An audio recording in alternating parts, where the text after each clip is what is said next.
We're going to go out to the Make It Right, Call Kyle Right hotline, as we do every single Thursday at 6 p.m. And welcome on of Cleveland.com, Lance Reisland. Coach, welcome to the show. What's going on, guys? Happy Thursday. Happy Thursday. So we had the succulent six earlier this week, the 6 candidates that were getting second interviews for the Browns head coaching job. And now we have the final 4. There's no Jesse Minter. There is no Mike McDaniel. What do you make of the final 4, and should the Browns open it up to more candidates?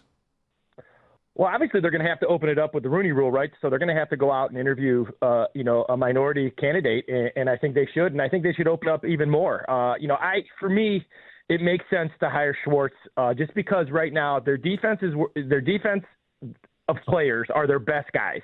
And that's the only, you go out Jesse Minter. I'm not mad at all about the Jesse Minter not hiring. He's a 3-4 guy. He's a multiple guy. That changes the whole philosophy of this defense. Guys like the good guys will be good, but guys like Devin Bush and Tyson Campbell, they won't be as good without Schwartz. The scheme really fits them. It makes sense for me. The amount of stuff that a young guy has to know as a CEO coach does not make sense for me to hire Udinski or Scheelhaase. I don't care how smart they are, and they are brilliant when you go and look at all what they do offensively and who they're with, all that kind of stuff. But there's so many responsibilities, and the mess that they're kind of getting into and the lack of talent, it just makes no sense. And you're setting those poor kids up for failure. So for me, it makes sense. You go out, get Schwartz, let him handle the CEO stuff, hire one of those guys as your offensive guy. Let Schwartz bring somebody who's going to kind of run his scheme with the one hi-hat. And go from there because I don't know what other option they have at this point. All right, so Sean McVay was hired at 30. If it ends up being Udinski, he's also 30. And I get the CEO side of things, and I get why it's obviously a big ask. You're not breaking anything new to us here. We're right there with you on that. But if they go that route, what do you think would be some of the first things that Udinski would have to learn? Well, you got to learn, for example, he's got to learn what is the vision and what is the vision he wants? What's the leadership he wants? What's the off-season evaluation? What's the staff management? What's the scheme and philosophy? What's his roster and personnel alignment? Where are they putting their money in their roster? Free agency, draft, player development, quarterback oversight, practice, how you're going to schedule practice, your off-season, all this stuff. And the reason I bring all those up, OTAs, minicamp, those are non-football stuff.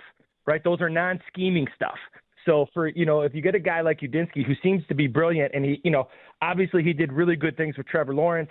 He's the O'Connell kind of guy. I really, I like what he's done, but all those other things kind of are going to really struggle. And when those things struggle, that's when when things aren't organized and people don't understand. That's when that's when they struggle. That's when people start to, turn on the coach and things like that. So just the idea of the enormity of the enormous responsibility of that job worries me with a young guy. Not that they can't do it. McVay showed that can be done, but I would say he's more of an outlier than he is the norm. All right, Coach. Let's get to some quarterback options, some draft thoughts here. Earlier in the show, we talked about the ESPN prediction that Kirk Cousins would actually be Kevin Stefanski's quarterback in 2026, and that might open up a market for Michael Penix Jr. If the Falcons decided after 2 injury-plagued seasons, I think just 12 games in the NFL, they'd be willing to move on from Michael Penix Jr. Would that be a sound decision for the Browns to try and add him to this quarterback room? I say no, and the reason why is because I don't think adding a quarterback before you address the offensive line and you address the skill guys. At this point in time, I don't know how much better Penix is. I know he's really good from the pocket, and he can really spin it. The kid can really spin it, especially in that 15 to 25-yard range. I always loved him at Washington when he did that. In fact, I loved him back at Indiana when he did that. But their offensive line and their receiving core, I don't know what else you're going to get out of a quarterback if you don't invest in those 2 positions. The idea of pass protection and run game and the ability to run after catch when you throw it to a guy, those things are so lacking right now. I just don't know if quarterback is the right way to go. I think you got to start on the inside out. Go with the quarterbacks you got and see what you can do in the draft with some of these linemen and some of these receivers. And for me, it's a really good draft in receivers, especially guys that can get easy yards. Did the Browns trade Dylan Gabriel this offseason? I don't think so. For me, obviously, JB, you know how I feel about Dylan Gabriel. I think he's got to be in the right system. He proved that, his height did hurt him. But when you talk about a guy, and I know the supercomputer thing has been thrown out there, but you can see the value in having even if he's a backup, the guy who can understand, who's a kind of a film guy who understands what offense is, whoever they bring in, obviously he's got to be more of a West Coast guy. You got to move the pocket. You know what his limitations are. Don't set him up for failure. But as a guy who can win some games as a backup, and a guy who could be really beneficial to a starting quarterback and kind of, I think, push a guy, I don't think you trade him unless you get value, especially at those other positions. But you got to figure out what people think of Shedeur Sanders and what he brings to the table. All right, Coach. I know you're knee-deep in the draft prep, right, as we get ready for April. Give us some names. What are some of the names that you've been looking at recently and why you like them? Maybe some offensive linemen or wide receivers, Coach. Some names. Or maybe Caleb Downs. Well, I'll start with Caleb Downs just because I know JP loves the idea of going defense at 6. So, here's the thing. If Caleb Downs, he's number 1 on my board. Mason Graham was number 1 last year. And the reason I say that is just because when you watch the film, he's the best player on the field every week by a lot. All right, so he won't be there at 6 is what you're saying. He might not be that, but you never know.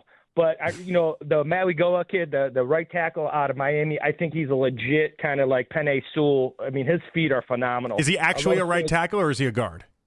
I think he's a right tackle. In fact, I think he can play everywhere. I think he can be a very versatile lineman. Obviously, depending if you're going to pull those guards, if you're a zone team, I think he can play guard or tackle. If you're more of a drop back team, I would see him. I think he's a good right tackle. Usually they move down to the guard because laterally they don't move very well.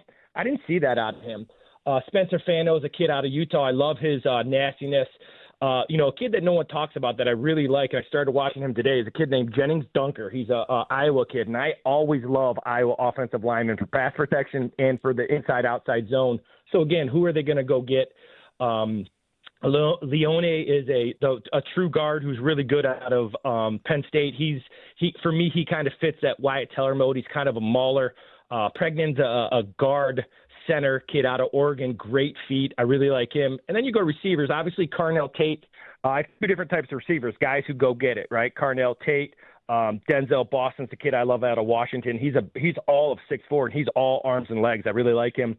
Mekhi Lemon's my number 1 receiver on the board just because, and he's especially my number 1 receiver for the Browns because of his ability to get easy yards in the slot. He can also play outside. He's a little bit undersized, but he kind of gives me some St. Brown kind of vibes. And then a guy who, Jordan Tyson is a super talented guy, but he's a guy that comes off injury. He had a collarbone. He had a knee.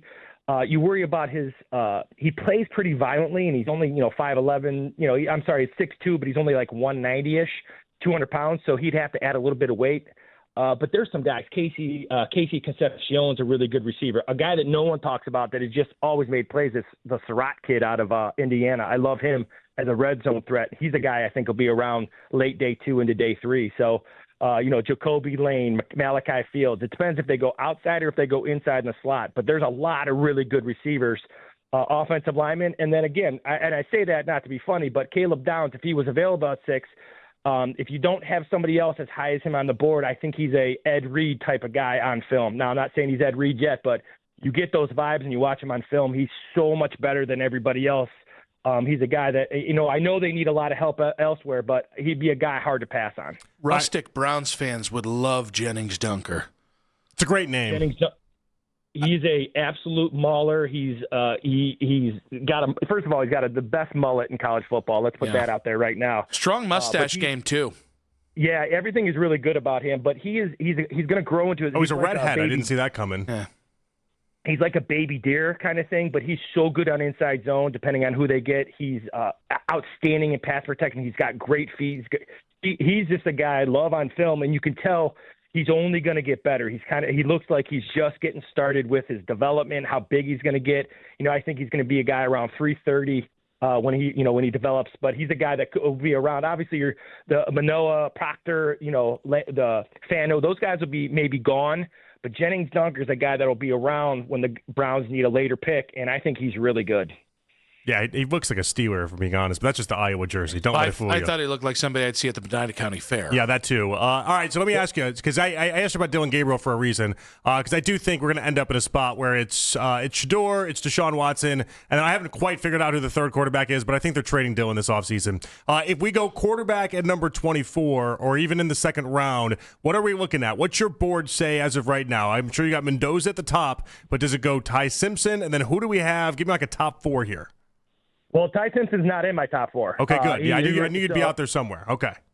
So Fernando Mendoza, I have to stand corrected on him. So I wasn't super high on him. I thought he was a really good player. He's really good and he's tough. And obviously the interviews are a little bit much for me, but he's super talented on the field. Nussmeier's a guy that LSU has fallen off. I'm not falling off Garrett Nussmeier. He's a coach's kid.